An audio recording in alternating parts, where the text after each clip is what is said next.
What's up, everybody? Matt Kajeski here, back again with the Stochastic channel. And today we're talking some best ball wide receiver tiers. We're going to be talking some players that are undervalued near the top of drafts. Before we get started, make sure to hit that thumbs up button, subscribe to the channel, and hit the notification bell so you know when this and all other content goes live. This is also all free, as you can see on the screen. Our only presenting sponsor is our very own best ball package, which is free for you guys this season. It has rankings for all the major platforms: Underdog, DraftKings, Drafters. We have tiers for every single position. These videos are giving some analysis on the tiers, but if you'd like written form on every single player that's in the top 250, those can also be found on the site for free, as well as some strategy guides for each individual site you may be playing on. All in the link below, so make sure you check that out. For today's video, we're talking about wide receiver tiers, and we're talking about some players that are undervalued compared to where you can find them in ADP. For the purpose of this video, we will be referencing Underdog's ADP, and we're at the top of drafts, so I just want to highlight there may only be a few spots difference between our rankings and the ADPs. That's just what you're going to get when you're at the top of drafts. We're going to save some of the bigger differences lower on in the board for future videos. So let's dive into this. Our first player is Michael Pittman, and Michael Pittman, I mean, he's set up for an awesome season this year in Indianapolis. First and foremost, we're expecting a full healthy season from Anthony Richardson. Now, a lot of people are probably going to be screaming into the void about Anthony Richardson's health, but this is a player that was absolutely amazing when he was on the field early in last year's season. And when you look at Pittman individually, this is a player that was already 18th in yards per route, and he was 4th in the NFL in total target share. That was 30.5%. Now, they did add a little bit of competition, which needs to be noted. A.D. Mitchell comes into the picture. Rookie out of Texas. He's a burner. He was a second-round pick. Otherwise, it's Josh Downs, who looked pretty good himself, and Alec Pierce, former failure on day 2 of the NFL draft. But, man, Pittman just absolutely set up for another monster season and probably more efficiency. This is a guy that only caught 4 touchdowns. That's insane considering he caught 109 passes and went over 1,100 yards. He was operating more around the line of scrimmage with the Colts, just not being the most electric offense, especially under Gardner Minshew. But that projects to change here. You look at some of the periphery for the Colts, 8.5 win total is solid for this team, and they have a top 3 offensive line. So they might be a little run heavier, but we're expecting the efficiency to rise as a whole for this team. And they threw plenty when Anthony Richardson was under center, so that's not a major concern for me here as well. This is our biggest difference near the top of the draft board in terms of ADP versus our ranking. We have Pittman all the way up as the 18th wide receiver on the board. His ADP is 33.6. A lot of wide receiver heavy positioning in these drafts. Going to our second player on the board, it's DJ Moore. And interestingly, we have Michael Pittman 1 spot ahead of DJ Moore. But that doesn't mean we're not also above ADP on the Chicago Bears receiver, which we certainly are. We have him as wide receiver 19. His ADP is 29.2 on Underdog Fantasy, which is also ahead of ADP, according to our rankings. For DJ Moore specifically, the biggest change here is quarterback.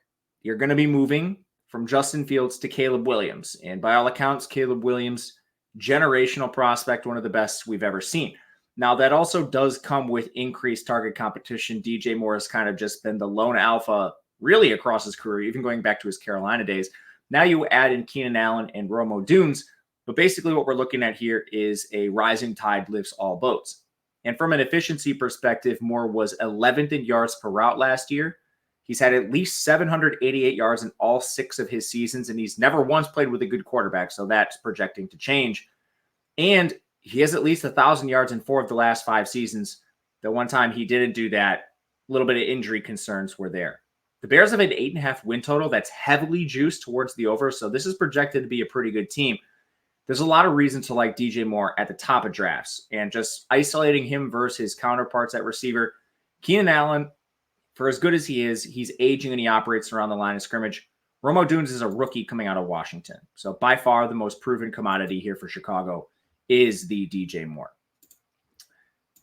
Next up, we go over to Jacksonville, where we have Christian Kirk, our current wide receiver 25, ADP of 43.3. He's been on the rise rapidly this season, which we feel good about drafting early. We've been high on Christian Kirk the whole time.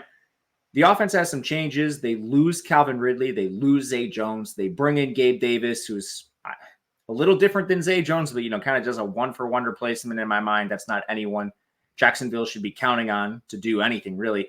They do add a first-round rookie in Brian Thomas. He was a later first-round pick. So, to me, it's kind of a wash. You trade Ridley for Brian Thomas. You trade Zay Jones for Gabe Davis. The complexion of your receiving core looks pretty similar outside of maybe Brian Thomas has a lot more upside than what Calvin Ridley was providing at that point in his career. Still, you're playing with Trevor Lawrence, who had one of the unluckiest seasons in terms of, like pass interferences and touchdowns that the receiver only got 1 foot down. But Kirk still had 80 targets last year. That was in a year shortened due to injury. He had 2.07 yards per route that tied him for 16th with Chris Olave. It also marked a career best for Christian Kirk playing with Trevor Lawrence here. I don't know if there's a lot more upside to his game considering the neutral moves they made at wide receiver, but this is a pretty safe for him. You look back to 2022 when he was the alpha dog in this offense, he caught 84 balls, went over 1,100 yards, and since then he's been pretty efficient, posting those career numbers themselves. Jacksonville also has an 8.5 win total, a lot of 8.5 win totals in this area, which is solid enough playing with Lawrence again this year. So when you just look at who he's around, this seems like a very safe player with very little warts on the profile is Christian Kirk. Last guy we will talk about today for the undervalued receivers at the top of boards is Chris Godwin, an interesting one. He dealt with the season-ending injury 2 years ago. He's now 2 years removed from that ACL. Last year, we did see the efficiency dip a little bit, 26th in yards per route run. With that said, the target share was also almost identical to Mike Evans. He was at 24%. Mike Evans and Chris Godwin combined for well above a 50% target share in this Tampa Bay offense last year. And he has now had 1,000 yards in 4 of the last 5 seasons. He only fell short of that in 2020, which was due to injury. So Godwin is also going to be changing roles a little bit under new OC. They lost Dave Canales, hopefully getting him back into the slot where he really excelled. There is some increased competition. They do add Jalen McMillan, but most of the early reports from camp suggest that McMillan is battling with Trey Palmer for snaps rather than Chris Godwin. One other little tidbit, Godwin, he's still only 28 years old, so this isn't a player of advanced age.